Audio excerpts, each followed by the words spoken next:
but there's time for it now. The Yone's obviously gone, so maybe lower priority to get pigs for BDD. We'd expect the Jhin to come through in this rotation, or at least before the second phase of bans. But immediately, Leona coming out, and then Ivan. Interesting. Definitely different from the priorities we've typically seen from this team. Obviously, one in barrel to have that pick with confidence. We've seen the Poppy often picked into Leona, though. I wonder if T1 bring that out. Yeah, I mean, if you want to get more protection, you could look at the Poppy. They're hovering Xin Zhao, which I don't think we're going to see. The Ivern has been a go-to for Pyosik all season long, ever since he returned to the Rift in the meta. Sejuani just going to be the pick, though, for Owner, which has been the go-to comfort pick for him. And it is the blind Camille to come through here. Obviously, Sejuani and Camille as a duo, a lot of power there. And it basically forces KT to say, do we pick Jax here? Or is it going to get banned away? I feel like that's the one pick that isn't going to make it through to the next rotation. And with the Ivern and the Leona already locked in, I think you can go for it. Perfect. Considering it here. And Counter-Strike value into Sejuani is always going to feel amazing. And we have seen Camille really struggle in this punish the minute, because I do think BDD again has been extremely solid thus far in this series. Interesting as well, there's no look at Tristana in this. Oh, okay. That's Tristana. It does mean the Jhin is open. Yeah. But maybe we want to go in a different direction. We'll see. We have obviously seen the Jhin into Ziggs like really often, really popular. There is still obviously the option of the MF available as well, which we've seen a decent amount, although into a Camille, Sejuani might be difficult ever really to channel the ult. The Corki comes in, 10 loss streak for this pick so far, but BDD decides he wants to try and break that. And then this side, looking at Talia, obviously something that with the Camille setup, great follow-up onto that. This makes me think that they're looking towards maybe an AP carry for Deft here. Like something a little bit crazy, even with the Seraphine ban and the Ziggs already picked up. Because if you don't desperately need 80 damage, like Tristana obviously already got taken away. The Ivern combined with the Corkis is still solid. Corki is a very solid AD carry in the middle lane, as we've seen. Is that going to be enough? It looks like instead a Sivir. We saw Goma pull out as well. And this time it is going to be Deft trying to bring it in here. It just once again it's feels not like Jhin anymore? It just once again feels like a low-value bot game. I think maybe the thought process was I expected KT to take 1 for 0. Nice. He didn't tell us the numbers, so it could be anything. Technically, it's correct. Yeah, 100%. Well, they definitely have a lot of setup. We'll see if it works for them in this game. Definitely wasn't the way it worked with the Bard in Game 2. Sivir comes out again as an answer into Ziggs. So we'll see if that works as well as we out of the Rift for Game number 3.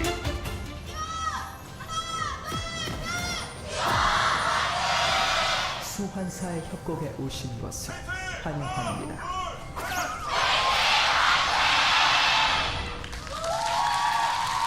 All right. Well, both fan bases, Chronicler, you didn't want to say it before, but it does feel like desperation, you know, especially because both teams now have gotten a taste of how their team wins and in what manner, and they want more.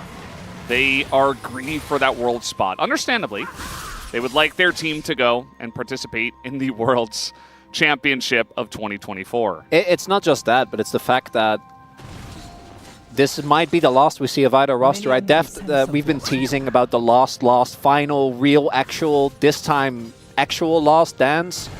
But I feel like this time, it's really the last dance. And if he's referenced it many times. He has, yeah. So but I feel like that happened in 2022 as well, which is why there's so many memes around it. But obviously, I feel like we have now actually reached that point.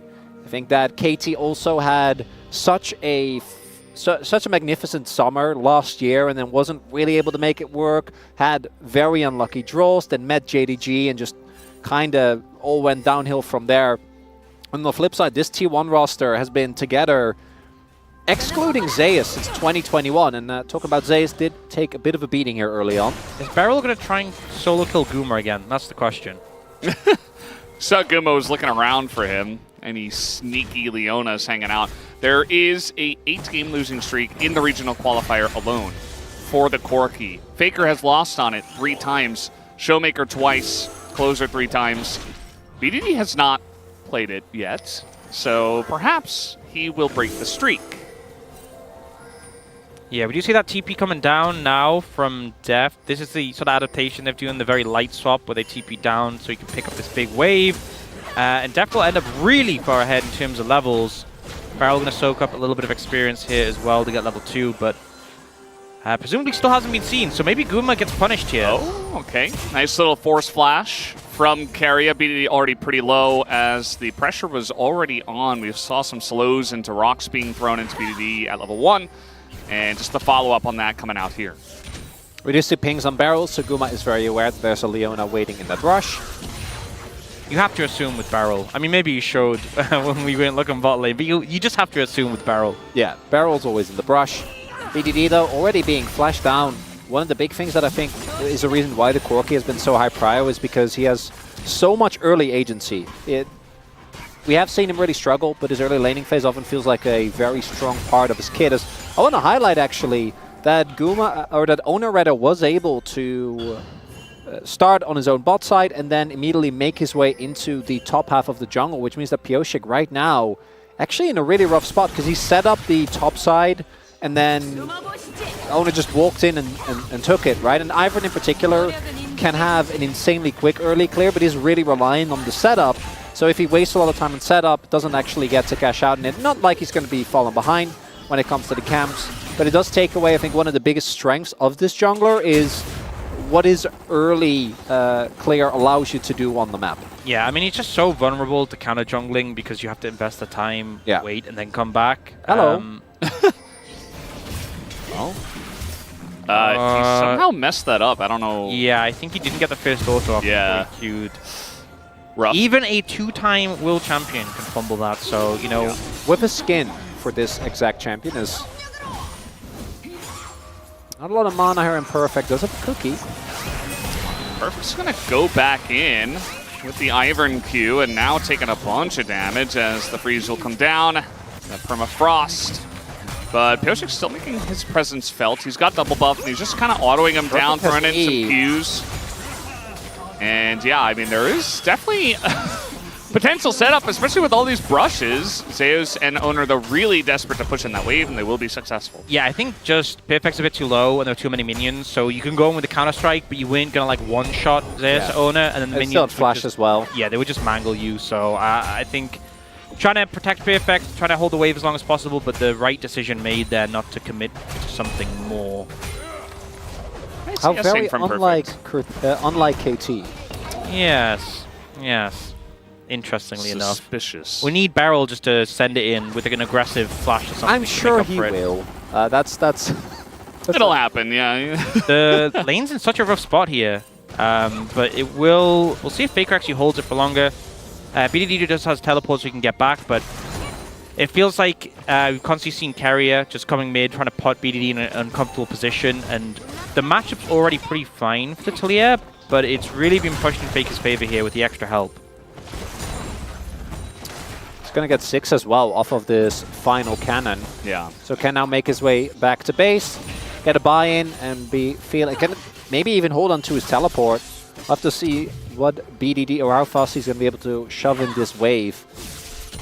As not quite enough for the tier and lost chapter. Does Faker have? Yeah, it's a sad inventory for any AP player. Just desperate to try to get that item, but can't. Definitely going to feel much better for Faker in this game compared to the last game where he was playing Nasus and basically did nothing and fell behind. Now he's the one in the driver's seat with the help of Carrier. Those are the components where you really think about every CS you missed, and you're like, if I just hit that CS. Yeah. Isn't it just like 180 on top of that to finish it? I forget what the combined cost. I can't remember the exact amount, but it's not much at all. Yeah. Well, they're trying to set up here for the grubs.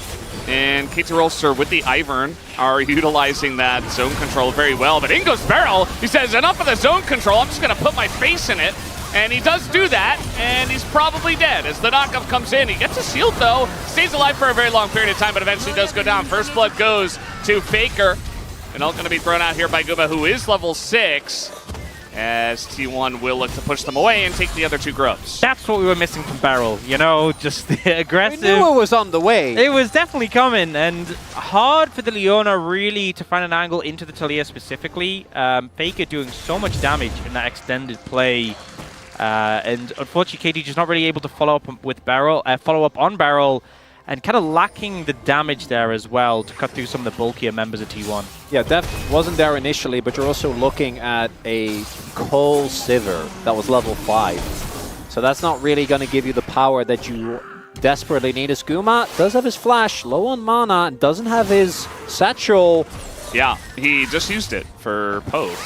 Here comes Deft, trying to come in, gets the Q down. Guma will flash away, some mines on the ground, but 1 Q could do it, or just an auto, as Deft is just going to take him down, and Guma does get punished. There's your lesson. Don't satchel unnecessarily. It's your escape tool, and Guma ends up burning flash and still going down there. And bear in mind, Summoners didn't have to get burnt from the other side. Now, this is a replay before the brushes. Well, the banana brush helping out there, and you see Beryl immediately tries to go for Faker. Faker gets a good flash before he's stunned, and then Beryl is just shredded. It's your main source of damage is BDD, who's like on the other end of the river. You know, he can see you far in the distance. Very telling as there. Yeah, there you go. So he didn't have vision in the brush, and otherwise they'd be like, maybe he's trying to knock Deft away so they don't have damage. But if you just knock yourself out and then flash, you're completely fine. So really big mistake there from Guma. Is going to get this Sivir back to the to that Essence Reaver rather in a much higher pace than otherwise would be the case. And I think Deft being online is really, really big for this KT comp. As we see, otherwise I think they might be in some damage struggles if BDD and Perfect are not in a great position. Yeah, I think one of the things we kind of noticed with the Corki is that he has a decent amount, like, a lot of burst damage, you know, between like the Sheen procs and the Q ult later in the game, but it's not like a Tristana. When you have a Tristana in the late game, it will just constantly pump out damage at every situation. But I think sometimes teams have lent on the Corki as being like a DPS threat, and he really doesn't pump out the numbers as much as something like a Sivir or a Tristana, or even a lot of your traditional AD carries. Owner taking the portal. Want to highlight Perfect in the carry versus carry matchup. Not necessarily one that I think you're supposed to win early. It really is much more about when you get to the later stage of the game, when the Counter-Strike cooldown becomes very, very low. But right now, really struggling with keeping up in terms of minions. Level down on Zeus as well. Yeah, the trading patterns have been a bit questionable. I'd say he's being very aggressive, trying to push waves in and using his Counter-Strike, you know, aggressively. And then Zeus just holds on to his hook shot until after that. And he's like, okay, well, you don't have Counter-Strike, so here I am, I'm in your face, I get an empowered Q. And the Camille is going to love that at this point in time, especially with the Sheen done. As Pyosik is here, and so is Beryl. So that was really funny from Carrier. He puts the portal down, then just starts recalling. So Perfect's like, okay, who's coming? No one. He's already gone. He's already back to base and running over. But it does kind of put some pressure on Pyosik and Beryl to be here to cover. Now, they will get spotted here, clearing our vision. Yeah, they're not the vision in the brush. So they just assume Zeus obviously went for the base there. Very interactive lane. Yeah, Sivir Ziggs. Wow. What a riveting bot lane matchup where they're just left alone and it's just back and forth wave clearing. Now, we have grubs in 30 seconds. So the team is trying to set up for that. Guma doesn't have TP, but does recall for his Ludens. And Zeus is going bot, also without TP. So if Perfect comes up towards the top side, Def can stay for one more wave, reset, then TP top, and it could be 5v4 for KT. might try to set that up. I mean, they only got the 1 grub, so trying to get an extra 3 could be pretty huge to deny away from the Ziggs and just get it for your Sivir and your Jax as well in that Supreme late game. Definitely going to want that with some side lane threats. As here we go. Going to try to come in here. The knockup comes in. There's that TP you guys are talking about. And now Faker in a really rough spot. He's going to get Bard ulted, but there's really nobody to save him as Beryl takes a bit of damage, but will survive with the help of the Ivern. And this is the exact fight we were talking about for a minute. I think it was the Blast Cone that ended up knocking him into multiple members of KT there. We'll have to identify who hit it. That's always a fun bit in the replays like that. But yeah, and the bottle comes through, but it doesn't really help Faker's situation. And now Perfect doesn't even need a TP bot. Just walks down, not even a single plate lost to Zeus. So KT getting the better of that. They had kind of done the homework, done the setup, done the lane assignments, and get the kill and the grubs, and don't really lose anything for it. Yeah, definitely. I don't know if they really should have gone for that when Zeus doesn't have TP, and he's, you know, pretty obviously looking to go bot and looking to put pressure on, but maybe just wanted to poke and it was a bit of a mistake. I really want to see the way that the fight kind of opened up, especially with that blast cone as well. Yeah, that was the big thing, it's just the TP advantage. Zeus was matching depth, as you point out. Barrel, they will know this is really diveable. A lot of sums still available, but Leona has so much CC. Perfect has Counter-Strike as well. Yeah, the dive a little bit unsure of themselves, yeah, so they're just kind of back away. Camille Sejuani into a Jax. This is why I kind of highlighted in the draft. It's so hard to really do anything if he just pops Counter-Strike at the right time. Now, though, we get the replay. Watch the blast cone. Yeah, eyes on it. So the root comes in. The engage starts here. Faker. Oh, Guma! Faker unraveled Earths backwards, and then Guma knocks Faker in. I would say that's some of the roughest anti-synergy we've seen probably since last game with the bottles. I think it's. I knew! It's definitely I knew a mistake. It was coming. It's definitely a mistake. He's right-clicking to back, and they do not want to take a fight. Pretty obviously. No. I don't think they should have postured that far forward. But Owner is quite tanky. But no, Brandon, I think you're wrong. I think Guma hates Faker. I think confirmed. That's what we saw there. Yeah, we have the evidence now. Slow-mo it. You know, do some investigation. We've got it. We've nailed it. I mean, at the end of the day, yeah, KT, they got the 4 grubs. It's going to be very nice. I feel like that's the biggest thing. Like, you got the kill. That's kind of whatever. I mean, you're feeling good about that as KT, obviously, but getting the 4 grubs and having this threat of the Jax in the side lane potentially is going to be pretty huge. We're also seeing the fact that Barrel is on Leona allows him to be peak Barrel, which is just going in on every single play.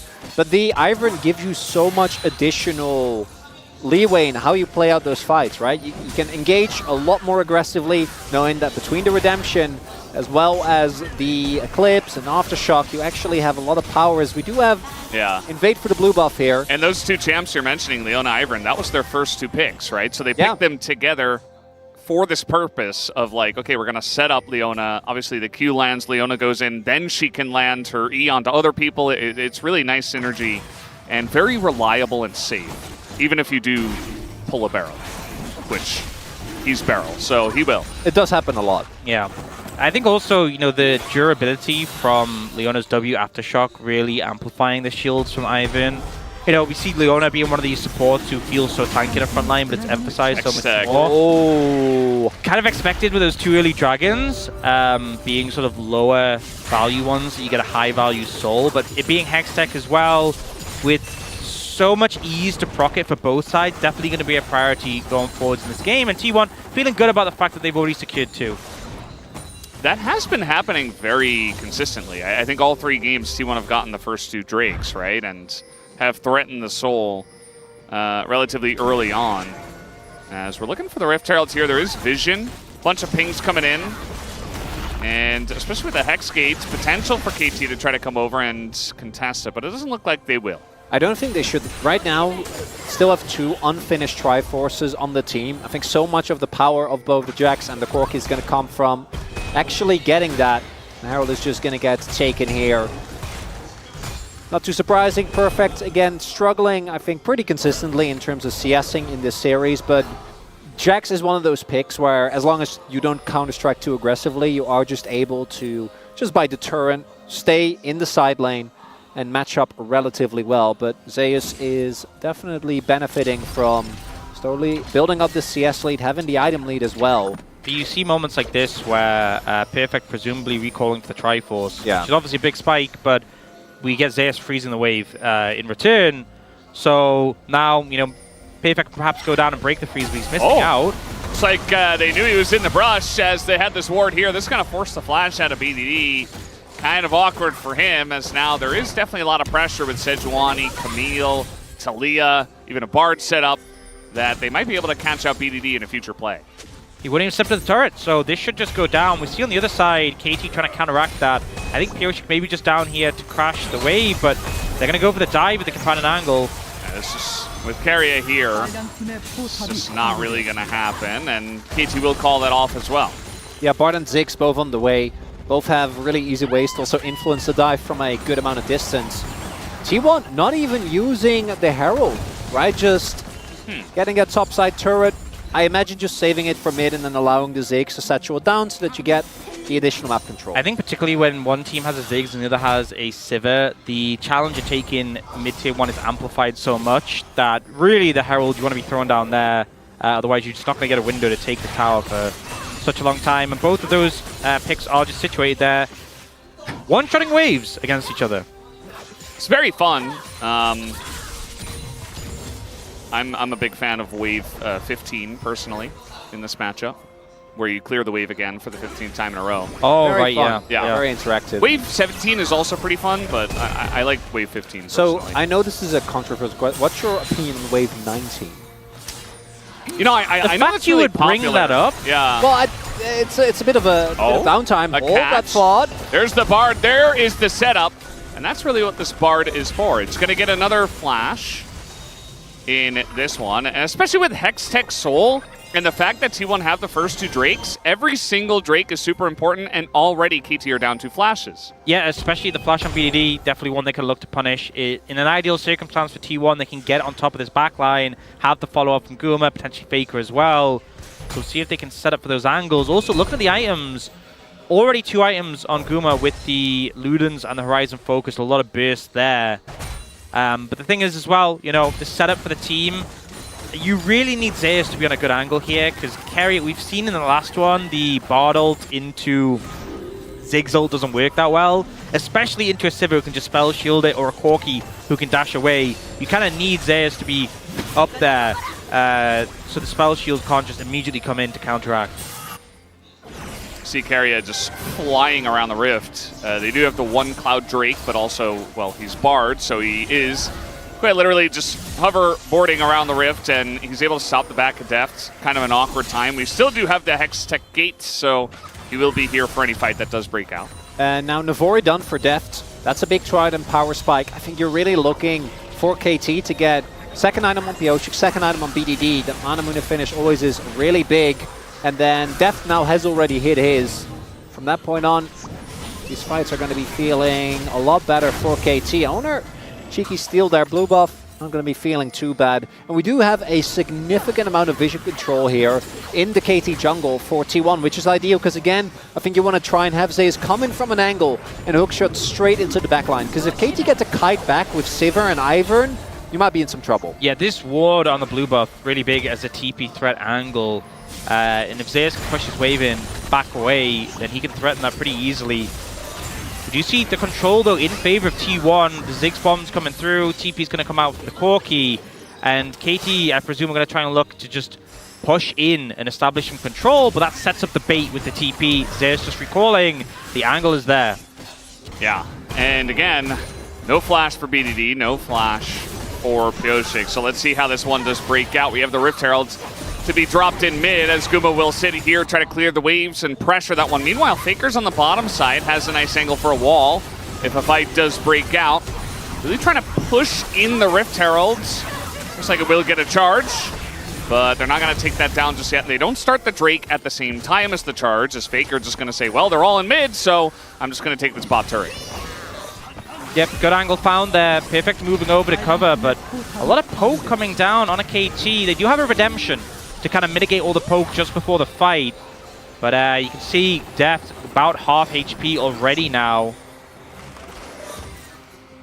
Just waiting for the engage from the side of T1. There it is. They're going to throw it straight into Piochik. They know he doesn't have it, but he has actually a stopwatch, and he will be going down. That's a kill already on the Deft as Zeus just got in and murdered him, as that is 3 to the side of T1, and they will take it down. Complete denial of the attempted front to back there from KT by T1. Coming in from multiple different angles, immediately getting on top of one of their most valuable members, Piochik, who doesn't have the flash from that earlier play. Turn that into a satchel mid, and now T1 starting up Nash, and I don't think there's anything that KT can do against this. Tick all the boxes for what they need, and it was all about Zeus finding a good angle here. The ult comes into Pioshik, but I think the timing, yep, completely off with the 6 ult. Yeah, I was like, again, I got baited like Wolf and Atlas did in game number 2. I'm like, that's definitely a stopwatch. And then I'm like, wait, why does Cyber have a stopwatch? No.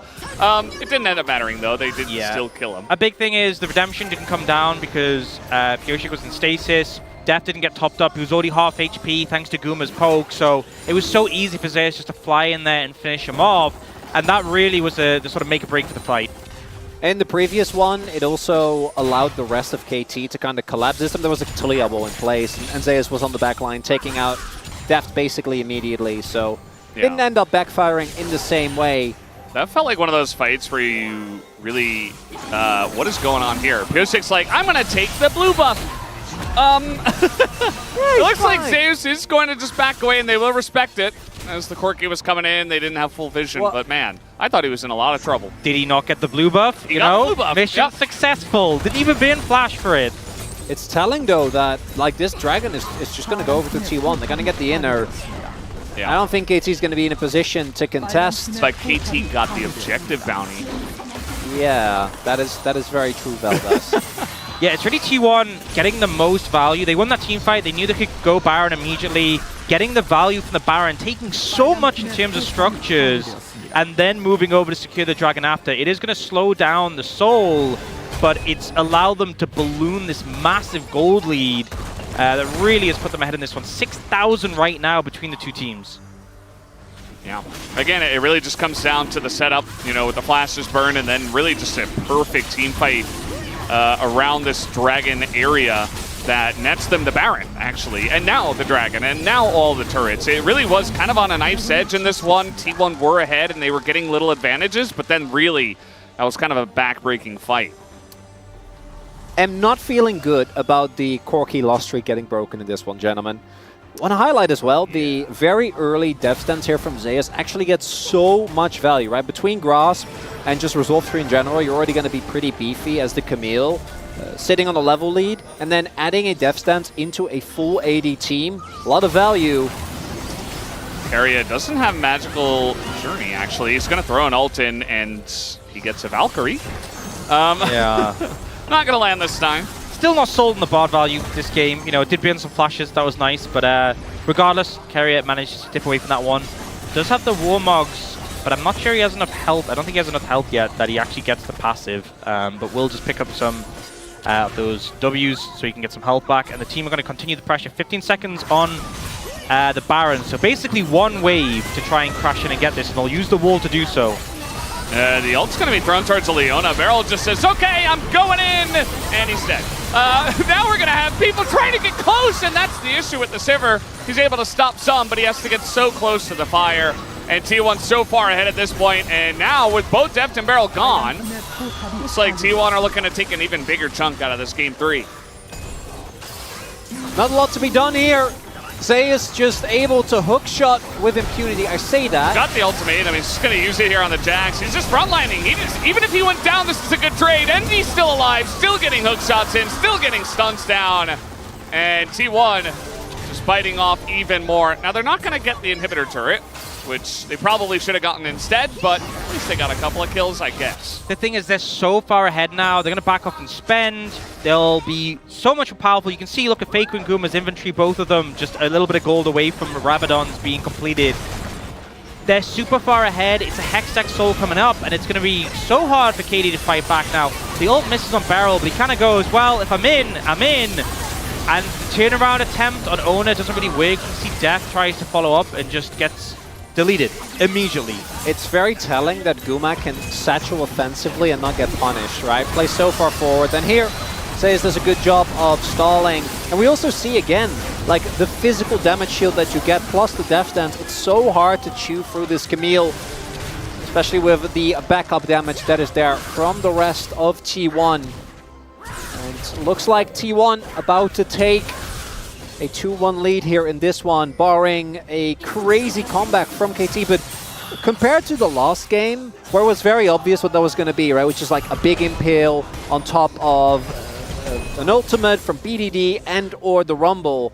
I don't really feel like any of that is here. Like, particularly with these Iron Combs, once you really start falling behind, and you have Corki and and Sivir, both of which have a really tough time getting damage off into, again, Ziggs, Camille, and Talia. They can just see a target, kill a target. You know, Guma's level 16. If Zeus ults anyone on the side of KT and T1 follow up, they're just dead. And it's a minute 40 till Dragon. The pressure isn't on T1. They are trying to apply pressure to KT, but if they just wait for Hextech Soul, that is just, I mean, the game already feels very rough for KT, but Hextech Soul is just nail in the coffin. Yeah, it's the final one. It's before they, you know, send it down. Maybe some extra ones, like, you know, they already had it covered, and they're like, you know what, just for good measure, you know, in case. Just in case, you never know, yeah. I mean, it's kind of incredible. You were talking about the items and the fact that they were going to go spend. Both of the AP carries on the side of 2-1 pick up their death caps, and Faker gets a little bonus rod. And he's like, all right, I'm just going full AP. I already have Void Staff. People are dying. And he's a real threat as well. Generally, it's, you know, just the Ziggs and you've got an 80 carry, but actually the amount of burst damage they have is just ridiculous. There's also just no MR on the side of KT apart from like the Merc Treads and the Corki. Yeah, how could you forget the Merc Tread? Oh, I have to mention Corki. it. Little engage here from Beryl, but at the end of the day, he uses his satchel defensively, and Beryl's dead. And the timing this time with the Bard is fantastic, as Death will actually run away. Keria getting pretty close to the sun, and now it's Zeus who does take that magical journey in and is looking to end this game. ST1 a little bit low on the health bars, but there's the knock up, the stun onto Perfect. He's got to flash away. Zeus is not going to let them get away at this point in time. Depth's desperate to try to do something, but he will be taken down, and so will BDD. So those two short-range carries will be taken out of the game, and T1 will look to end it. And the imminent end, possibly to the last dance, can be felt as this third Nexus is going to fall. T1 going to go up to match point. Not a guaranteed win for them. I still think this game, despite the score early on, felt like it was decently back and forth. But once T1